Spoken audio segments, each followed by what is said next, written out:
O tui o te here tangata, te Paihere tanga ngā tangata. I nei rā waua, kia kotai oi, te iwi Māori, a kua wai, a kua noa hea, kia mau ki ngā whakaaro a mātou tupuna, kia kotai oi tātou e. E aku mai mai a, hopu ki ngā mai ki a ho. E aku mai mai a,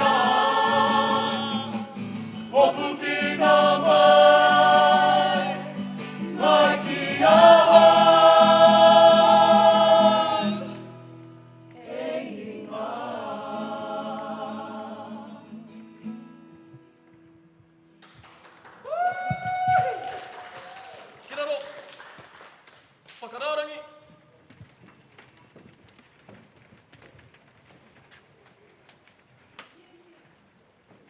Ope, kiraro, ope.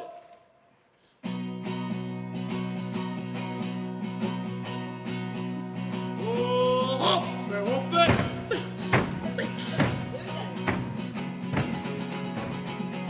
Whakaoho mai, ki te awe whiti atu nei whakarongo ai, ki ta mana wae kapa ana, te purangi aho rangatahi, te korahua, te korahua. Tohe, tohe, tohe a, o te tohe i te kai, ai o te iti kohurangi. E apua o waiata e, o te hōmama poipoi a, e tangata, e kore raua e mau. Whakaoho mai, ki te awe whiti atu nei whakarongo ai, i ta mana wae kapa ana, te purangi aho rangatahi, te korahua, te korahua. Tohe, tohe, tohe a, o te tohe i te kai, ai o te iti kahurangi. E rapua o waiata e,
Koi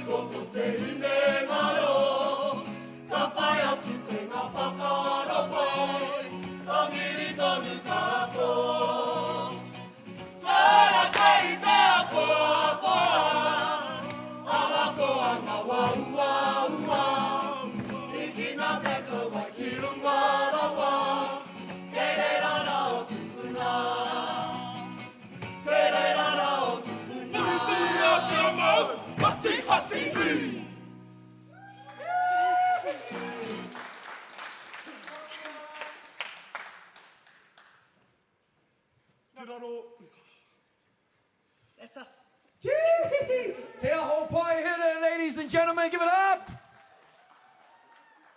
Concluding our pour of awesomeness of Otago Polyfest right there, led by the wonderful Whaia Ana. Ladies and gentlemen, round of applause for our kapa haka group and Whaia Ana as well. Tēnā korua. Whaia Ana, your name has been mentioned amongst many performances throughout today, and also, no doubt, probably throughout the whole week as well. A lot of hard work to put together an elite group such as this. I don't know if they've ever been called that before, so I'm thinking they're feeling pretty good about themselves.